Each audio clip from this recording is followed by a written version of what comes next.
Eu poderia, nesta manhã de 1º de junho, já estamos no meio do ano, eu poderia convidar você agora para a gente tomar um café, né? Eu poderia convidar você para a gente, sei lá, comer um pastel. Não seria bom? Claro que sim. Mas eu convido você para a oração. Eu chamo você para você orar comigo. Algumas pessoas têm vergonha de orar. Não se sentem confortáveis orando porque se preocupam com a pessoa que está do lado, ou quem poderá estar ouvindo a oração, o que essa pessoa vai falar desta oração, o que essa pessoa vai falar disso que eu estou falando com Deus. E aí a pessoa, acanhadamente, não ora. Mas se você tem esse tipo de sentimento, se você se sente deslocado orando, ore em pensamento então, mas não deixe de orar. Não deixe de orar. Deus querido, Pai eterno, santo, maravilhoso, Pai justo, fiel, verdadeiro, único, nosso Senhor e nosso Deus, nosso Rei e nosso governante primeiro. Nós nos juntamos aqui nesta manhã, neste primeiro dia do mês, para glorificar o Senhor, exaltar o Senhor, bendizer o Senhor, para dizer que nós verdadeiramente amamos o Senhor. Tu és amor das nossas vidas.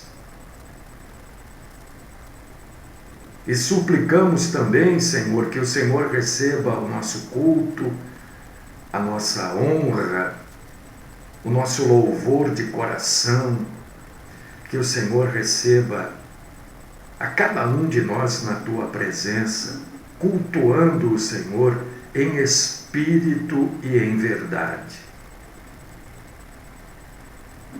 Fala conosco, Senhor.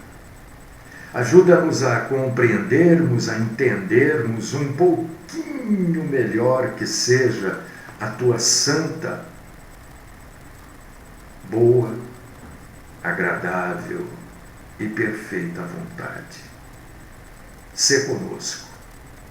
Livra-nos, Senhor, de todo tipo, de toda forma que a mentira venha se apresentar para nós.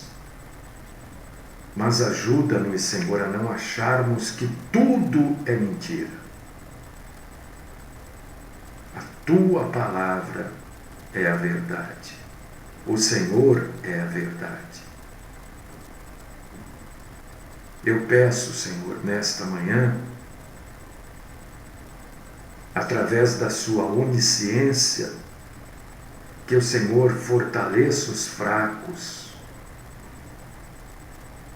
cure aqueles a quem o Senhor tem desejo de curar. Sustente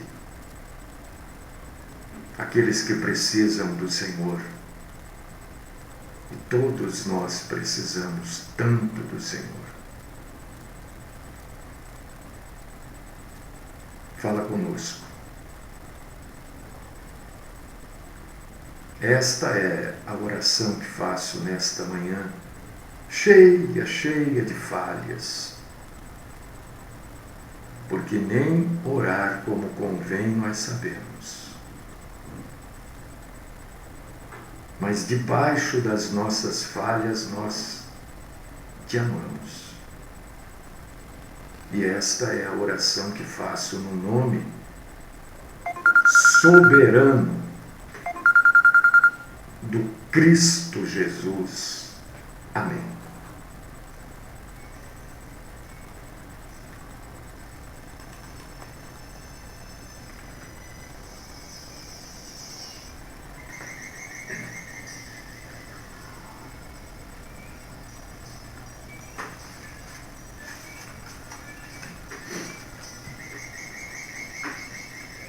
Irmãos amados, irmãs queridas, tem gente que se sente constrangido de chamar o outro de irmão, de irmã, né? Ué, é só a gente raciocinar, né? Se todos somos filhos de Deus e todos se consideram filhos de Deus, então se nós temos o mesmo Pai, nós somos irmãos. É uma coisa óbvia, né? Então você que se sente constrangido em ser chamado de irmão, ou chamar alguém de irmão ou irmã, não se esqueça que você toca a trombeta aí para tudo quanto é lado, norte, sul, leste, oeste, dizendo que você é filho de Deus. Se nós temos o mesmo Pai, somos irmãos.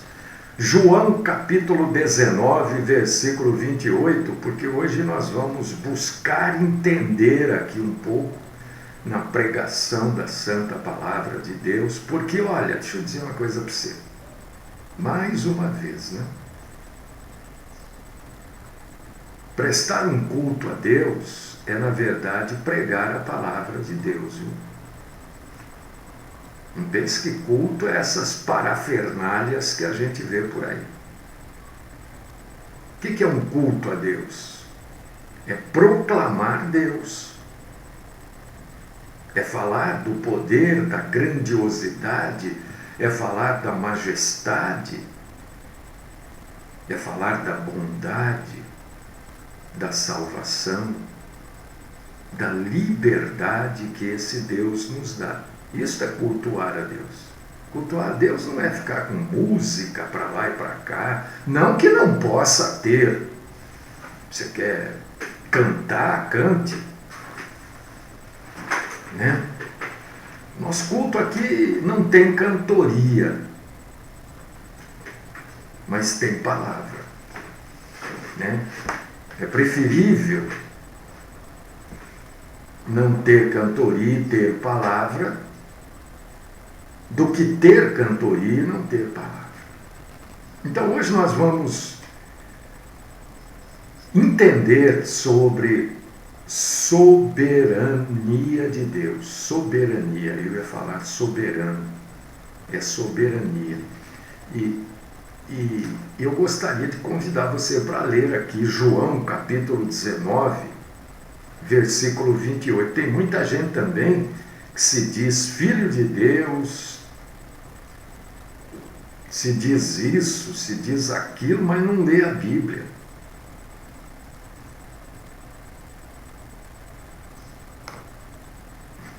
Não tem jeito. E a gente vai ver hoje aqui que não tem como.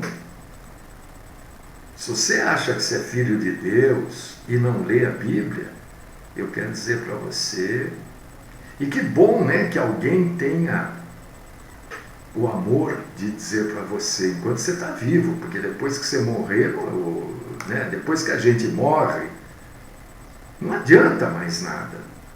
O que tinha que acontecer na nossa vida, de novidade, é enquanto vivos. A pessoa é salva, a pessoa é perdoada, enquanto ela está viva. Você já viu? Você pode até ter ouvido falar, porque as pessoas falam muito, né? Você já viu algum morto voltar para pedir perdão? Não, é impossível. Impossível.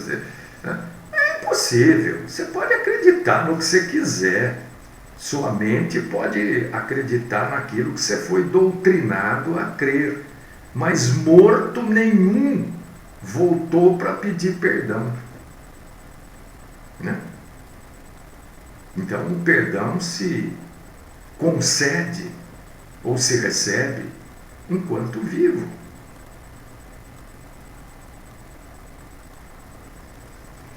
João 19, 28.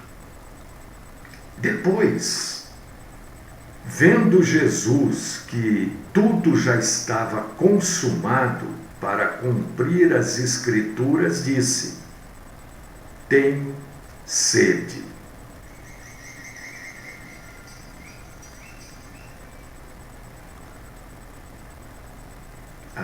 Esta palavra consumado, eu já falei, talvez alguém já tenha ouvido aí. Na verdade, esta palavra tem a sua origem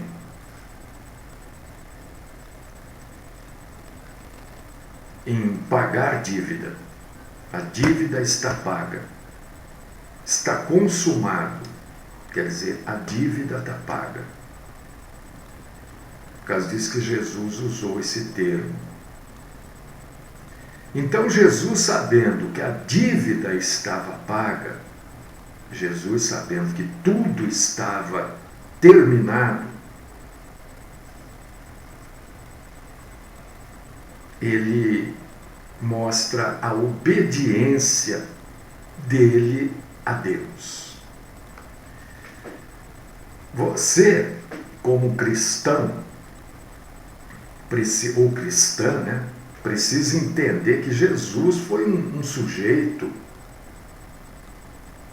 de altíssimo conhecimento. Até quando Jesus nasce, o nome que ele recebe é conselheiro. Você sabe que um conselheiro deve também saber muitas coisas, porque um conselheiro precisa dar bons conselhos. Ele só é conselheiro porque os conselhos são provados e aprovados. Cristo Jesus, meu irmão, minha irmã, você que está acompanhando aí,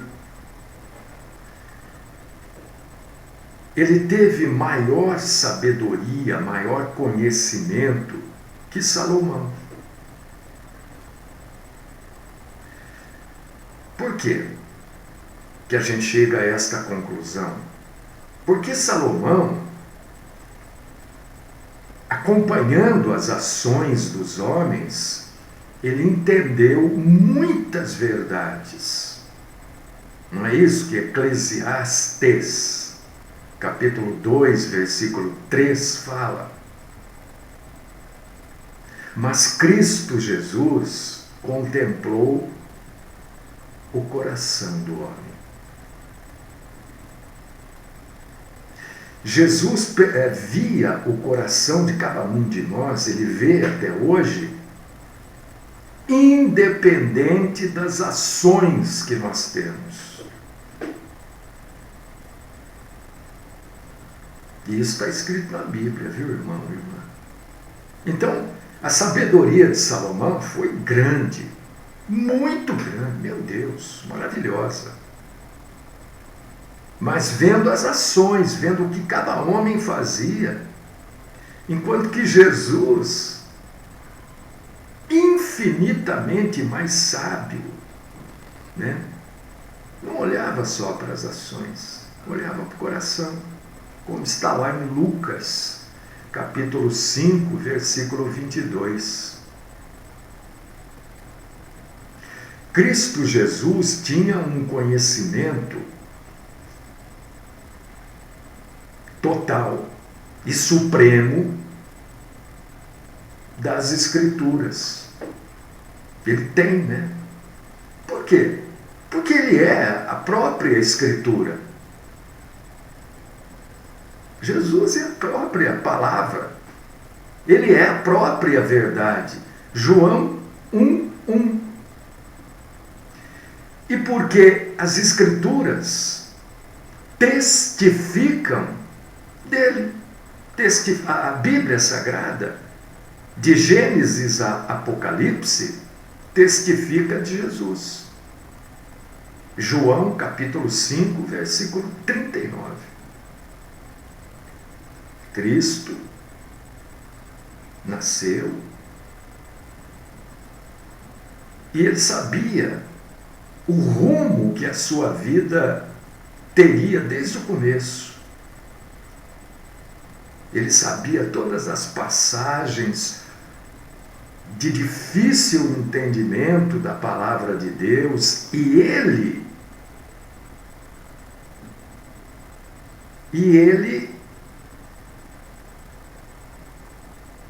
entendeu todas essas passagens.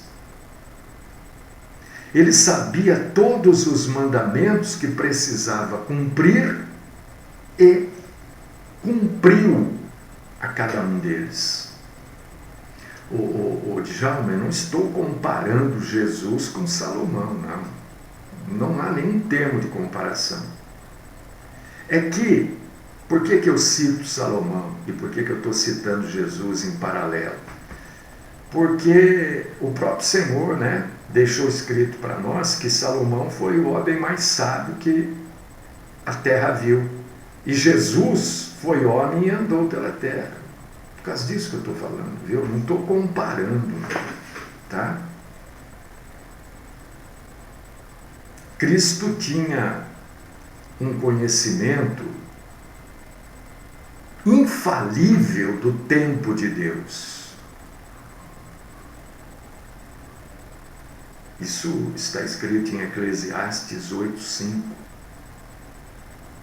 O coração do sábio discernirá o tempo e o juízo.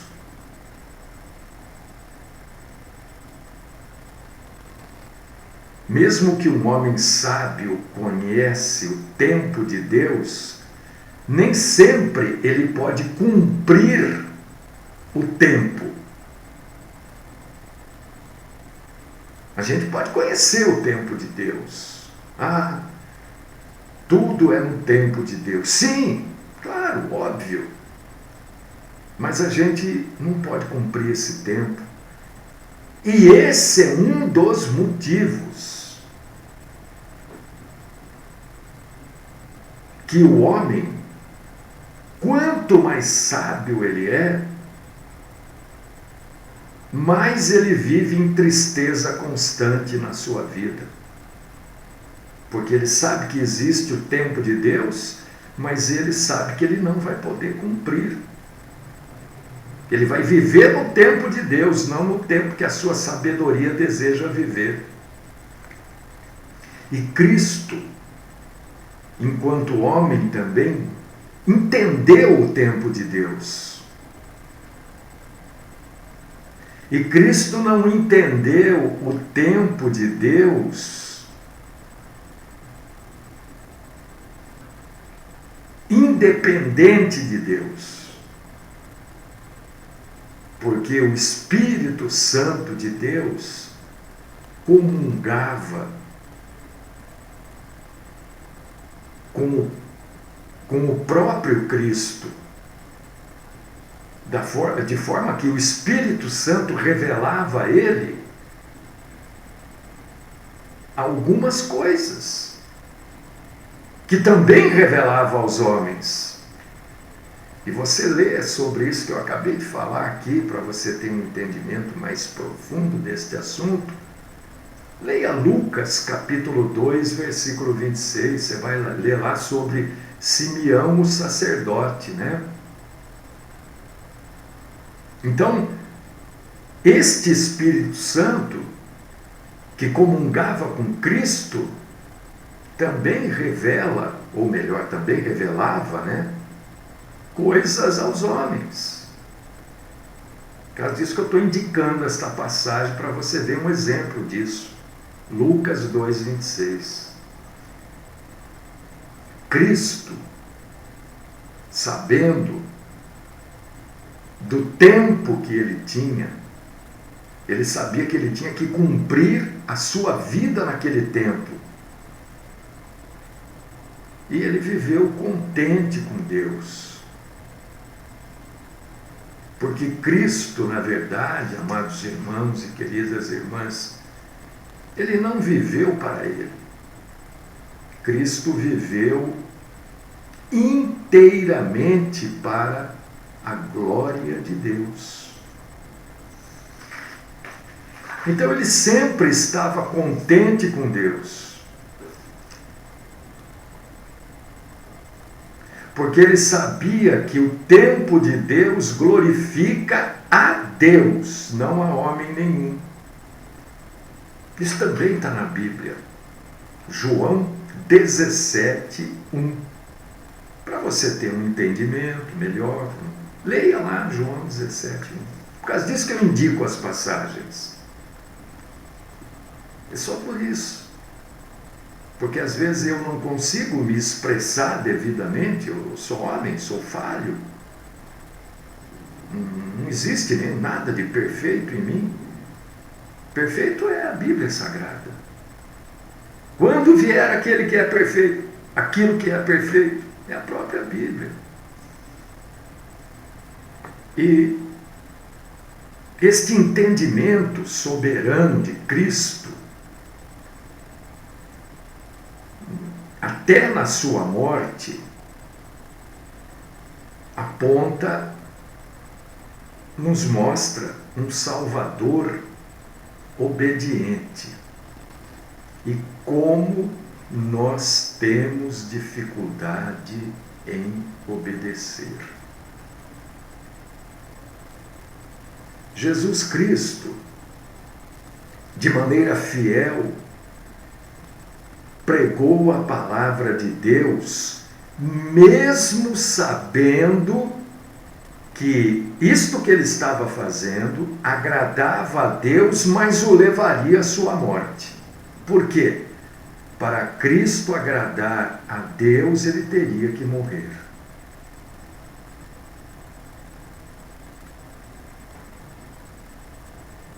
Jesus pregou nas sinagogas, no templo, sabendo que ele iria ser crucificado exatamente por isso, por pregar a palavra de Deus. Você vê, quando nós somos pequenos, falhos, cheios de defeitos, cheios de medo, cheios de tudo, né? Quanta gente, né? Quando foi? Sábado, alguém me apresentou uma pessoa e falou: ele é pastor também. Eu falei: oh, que maravilha, como vai, como é que está o ministério? Ele falou: não, eu estou afastado. Eu não sei o motivo, eu não pergunto. Se a pessoa quer falar, eu ouço. Se não quer falar, eu não pergunto. Ele não falou, eu não perguntei. Mas Cristo, mesmo sabendo que pregar a palavra de Deus iria levá-lo à morte, nunca parou.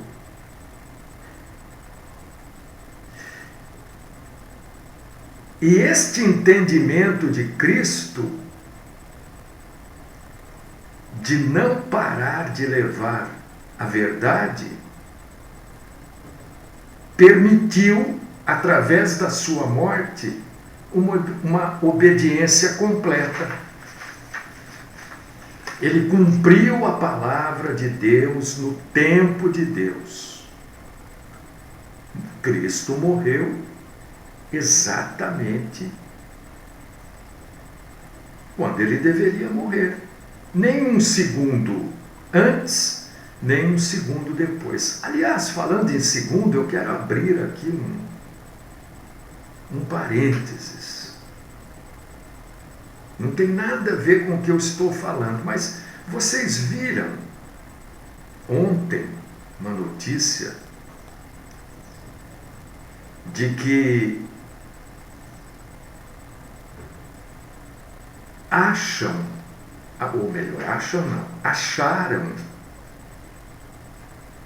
que o segundo marcado pelos nossos relógios está completamente errado.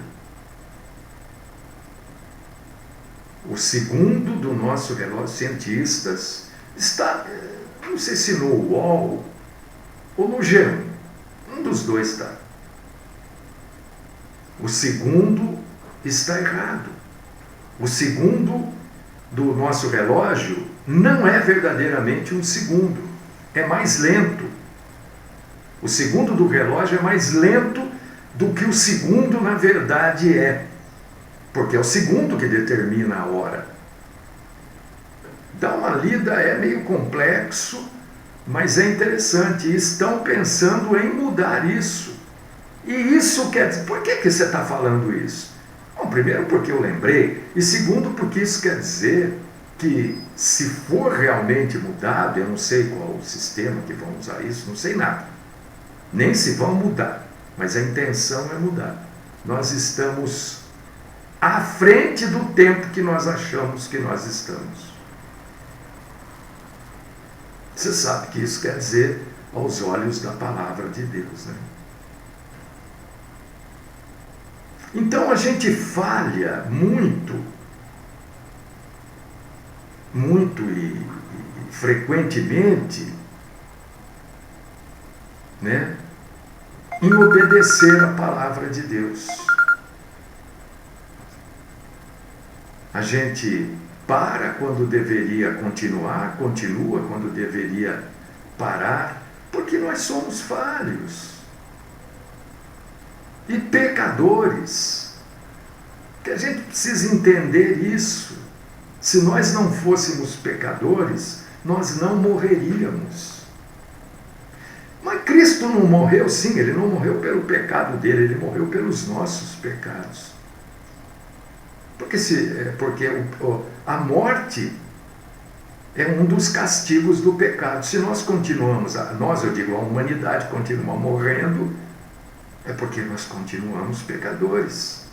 E Paulo fala sobre isso em Romanos capítulo 7, versículo 19. Porque não faço o bem que quero, mas o mal que não quero, esse faço. Mas Cristo Jesus teve obediência plena e completa.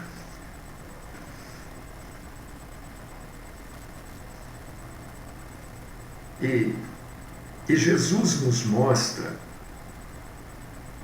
na leitura da palavra de Deus, como ele era 100% homem, 100% Deus.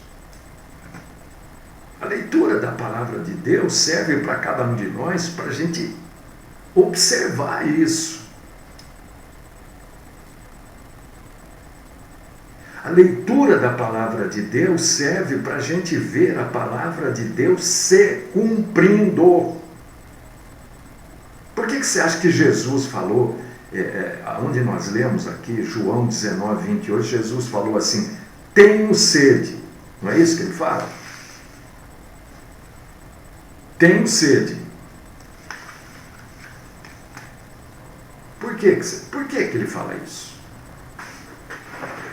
Porque tudo na Bíblia tem um porquê. Para mostrar que ele era humano, porque só um ser humano sente sede.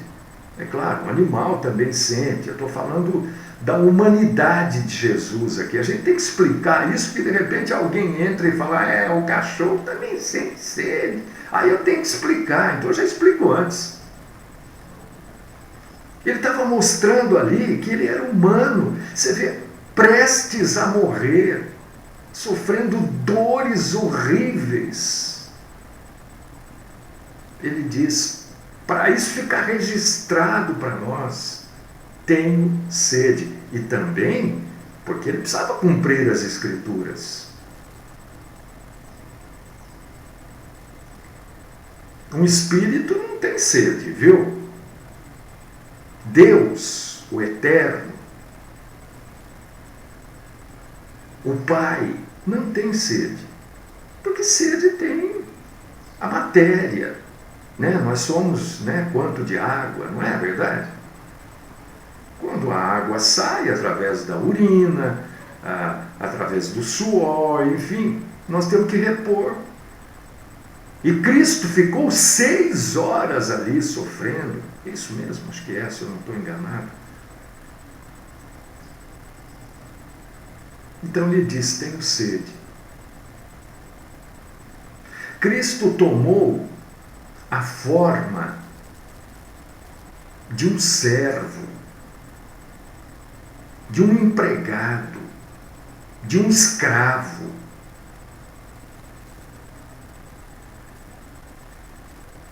E ele mostrou a sua humanidade.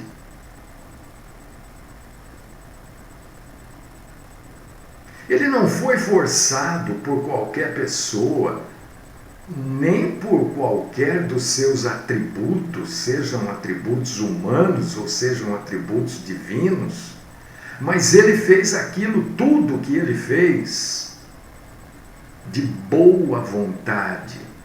Boa vontade. Filipenses capítulo 2, versículo 8.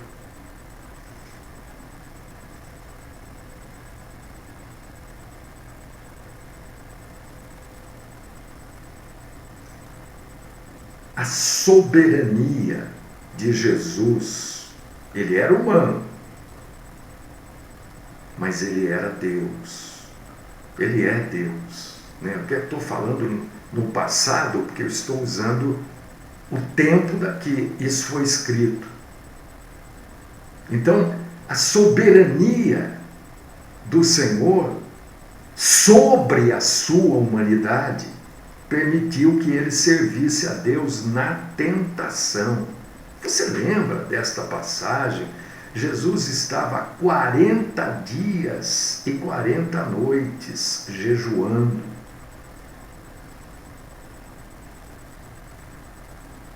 E o próprio Satanás, o próprio Satã, porque esses que se apresentam aí nessas denominações aí, não é Satanás, não, viu? Não pense você que é Satã que está ali. Satanás se apresentou para Jesus.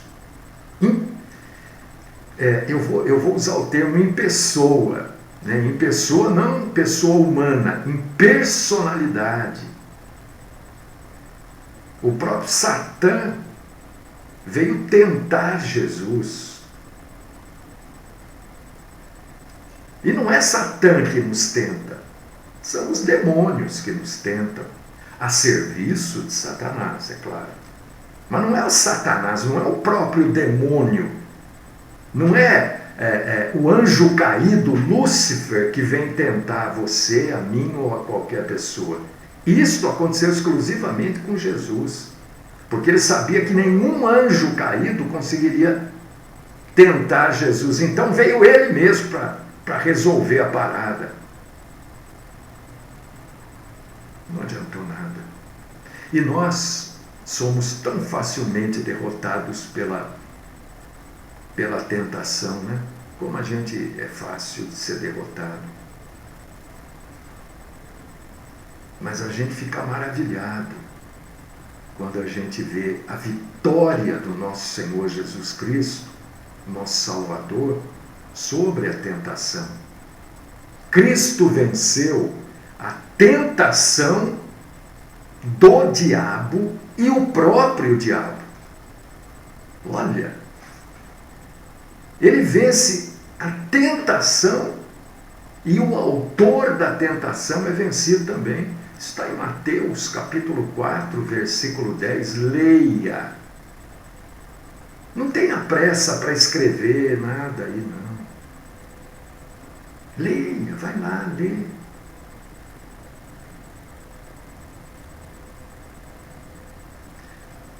A soberania sobre a humanidade de Jesus permitiu que ele servisse a Deus sobre a cruz.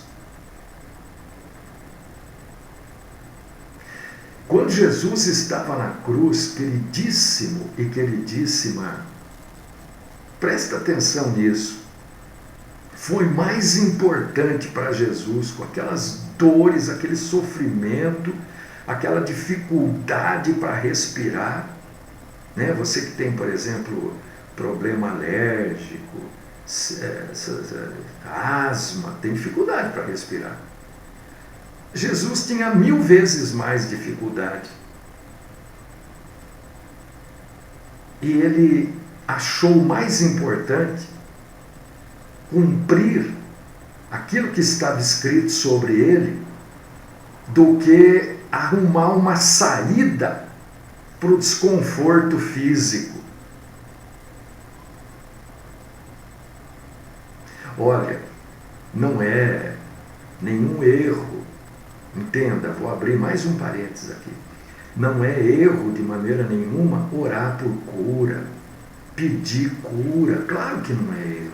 O próprio Senhor disse, né? Mas mostra como nós somos fracos como cristão. A gente quer se livrar do desconforto físico rapidamente. Jesus preferiu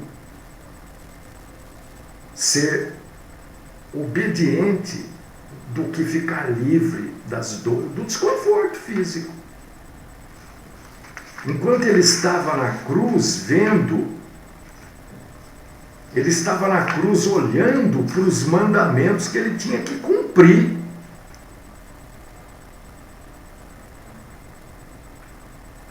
Por causa disso, que se você ler João, capítulo 4, versículo 34, você vai entender por que Jesus fala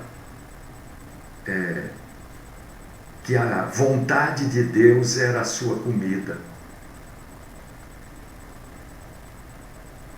Porque ele considerou fazer a vontade de Deus. A vontade de Deus era que ele sofresse e morresse.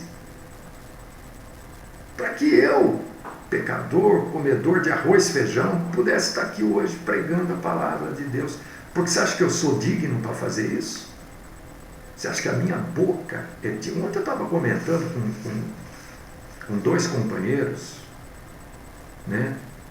De algumas coisas eu falei, hoje eu estou falando de mim, porque eu me reconheço como falho, pecador, eu me reconheço mesmo. Eu estava dizendo, determinadas coisas na minha vida, eu sofri e tal, não sei o quê, mas hoje eu agradeço a Deus porque aquelas coisas não aconteceram. Porque eu só faço o que eu faço hoje porque aquelas coisas não aconteceram. Ou não aconteceram da forma que eu queria, da forma que eu desejava.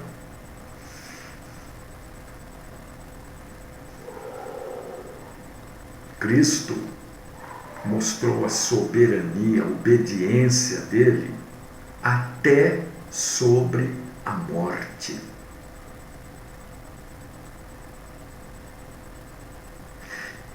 João 19, capítulo 30, versículo 30. João, capítulo 19, versículo 30. Está escrito aí. E inclinando a cabeça, entregou o Espírito. A soberania de Cristo no entregar o Espírito é ressaltada.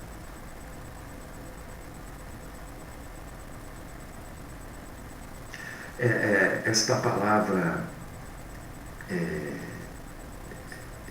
entregar, né?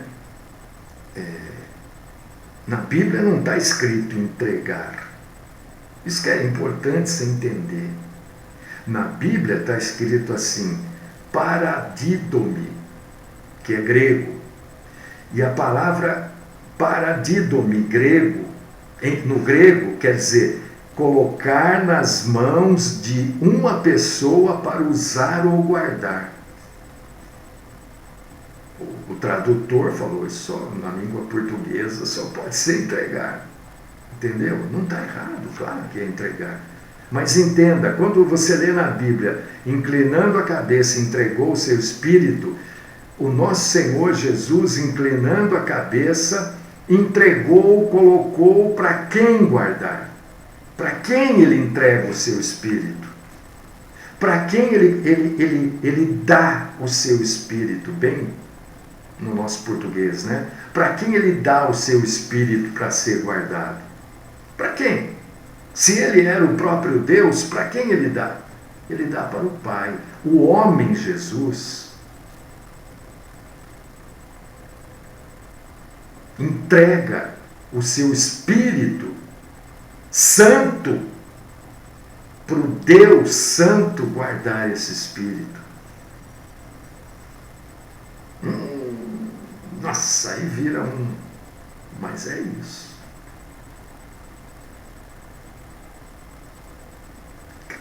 Cristo entregou o seu Espírito para Deus. Cristo teve que morrer, porque o salário do pecado é a morte. Ele não precisava sofrer. Entende que eu falei que se a humanidade continua morrendo, é porque a humanidade continua pecando. Porque o salário do pecado é a morte.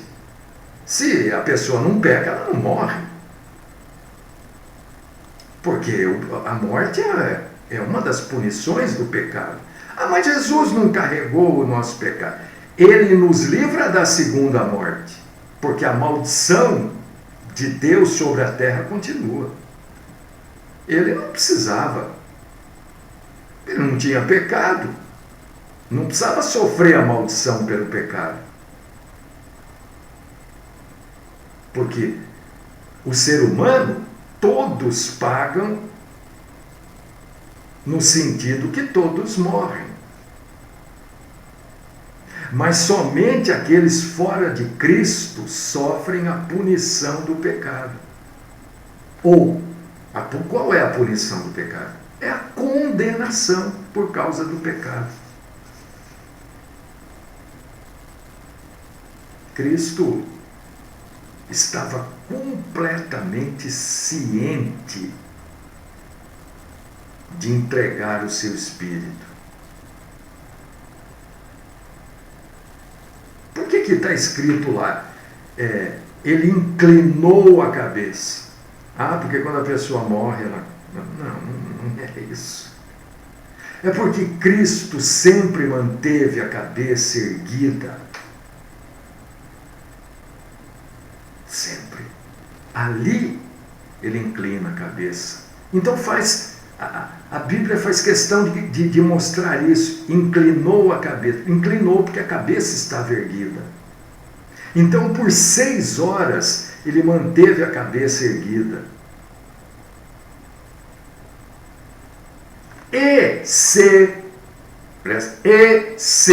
Ó o contexto, hein? Depois não vai falar, olha, presta atenção. E se a sua cabeça, se ele não tivesse morrido, entregado a sua vida, a sua cabeça estaria erguida até hoje.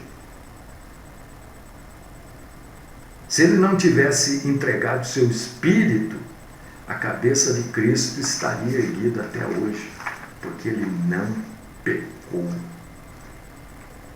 Ele fez isso por nós, fez isso por mim, fez isso por você. E na grande maioria das vezes, a gente se esquece disso.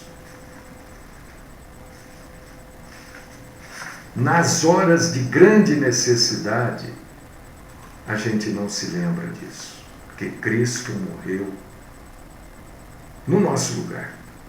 Ele não merecia, ele não precisava, mas ele foi obediente.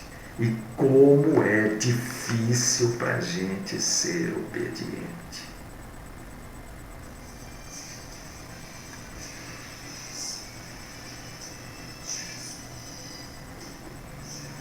Querido Deus, amado Pai, no santo nome do nosso Salvador e Senhor Jesus Cristo, nós te agradecemos, Senhor.